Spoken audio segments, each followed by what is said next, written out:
Plus de la moitié des PME dans le secteur de l'Horeca cessent d'exister à partir de la 3e année qui suit leur existence. Généralement, ces entrepreneurs prennent le temps de créer un concept, aménager des locaux, faire de la pub, créer une carte. Mais il y a une erreur que la majorité d'entre eux commettent. Et c'est de ne pas savoir ce qu'ils veulent. Ouais, ça peut paraître bête, mais généralement, ils commencent une activité sans même savoir l'objectif à 3, 5, 10 ans. Est-ce que c'est de devenir le meilleur restaurant du quartier, de la ville, du pays?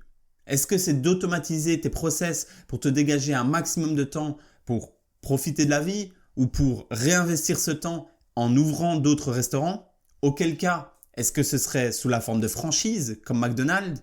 Est-ce que ce serait sous la forme de licence comme Hard Rock Café? Est-ce que ce serait sous la forme de partenariat comme Pizza Hut? T'as compris, il y a plein de possibilités. Mais malheureusement, la majorité des entrepreneurs dans le secteur de l'Horeca ne se posent même pas ces questions. Après avoir passé cette étape de définir l'objectif, il y a un concept tout aussi important et qui est tout aussi oublié. Parce que il suffit pas de se dire « ouais, je vais devenir le meilleur restaurant de la ville » et hop, ce sera fait. Non, pour ça, il faut se créer des objectifs, des sous-objectifs et il faut pouvoir mesurer sa progression jusqu'à les avoir atteints. Et tout ça, c'est réalisé par le contrôle de gestion. J'aime utiliser l'analogie du GPS pour expliquer le contrôle de gestion. Imagine que tu pars en voyage et que tu veux te rendre d'un point A à un point B. Tu vas programmer ton GPS pour planifier ton itinéraire. Et grâce à celui-ci, tu pourras suivre ta progression jusqu'à avoir atteint ta destination. De la même manière, une entreprise qui souhaite atteindre un objectif, comme réaliser un chiffre d'affaires de 1 million d'euros, doit planifier un itinéraire, son plan, avec des objectifs et des étapes intermédiaires. Et tout comme un GPS peut recalculer l'itinéraire si on dévie, l'entreprise peut apporter des ajustements si nécessaire en cours de route. Maintenant, tu commences à comprendre pourquoi plus de la moitié des PME dans le secteur de l'Horeca cessent d'exister à partir de la 3e année de leur existence. Ces entrepreneurs pilotent leur entreprise à l'aveugle. Maintenant, d'un point de vue plus pratique, une fois la stratégie établie, il s'agit maintenant de regrouper et d'organiser les différentes informations récoltées depuis ton activité et ensuite de les organiser sous forme de tableau de bord. C'est grâce à ces tableaux de bord que tu vas être capable de mesurer la progression vers ton objectif. Ces tableaux de bord seront différents en fonction du secteur d'activité de ton entreprise, mais aussi même de l'entreprise elle-même. Un restaurant gastronomique n'aura pas le même tableau de bord qu'une friterie. On peut distinguer 3 types d'indicateurs. Je vais te donner quelques exemples typiques du secteur de l'Horeca pour chacun d'entre eux. Mais il en existe beaucoup. C'est pour ça que je te conseille de ne pas hésiter à demander à ton comptable pour choisir les plus adaptés à ton entreprise, à ta situation personnelle et à ta stratégie en général. Les indicateurs économiques, il en existe plein.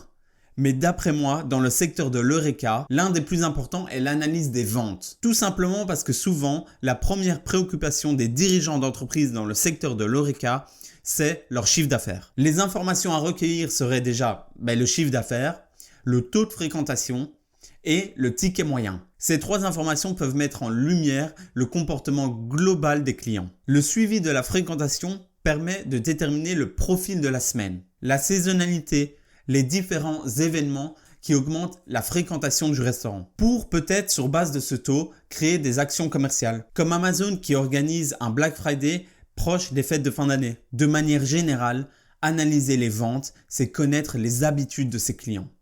Et si tu connais les habitudes de tes clients, tu peux adapter ton offre pour qu'elle soit la plus ciblée possible. Parce qu'en plus, dans l'Horeca, à prix égal, la marge brute peut être totalement différente en fonction de la composition du plat. Les indicateurs physiques, ils permettent de traduire physiquement l'activité économique de ton restaurant, en mesurant par exemple la rotation des stocks. Les stocks de nourriture dans l'Horeca représentent 25 à 35% des charges de l'entreprise.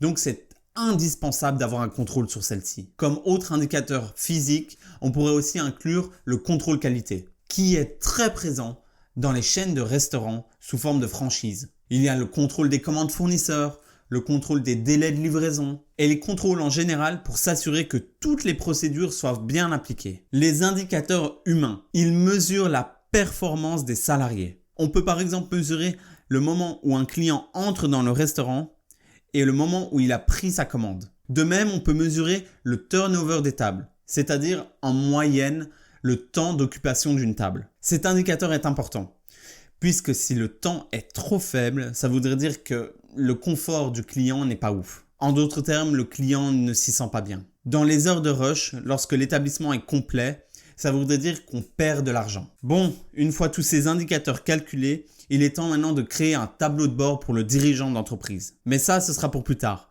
Pour l'instant, j'espère t'avoir fait prendre conscience de l'importance de créer une stratégie et ensuite d'imposer un contrôle de gestion à ton entreprise. Si tu as aimé cette vidéo, n'hésite pas à lâcher un commentaire et un pouce bleu.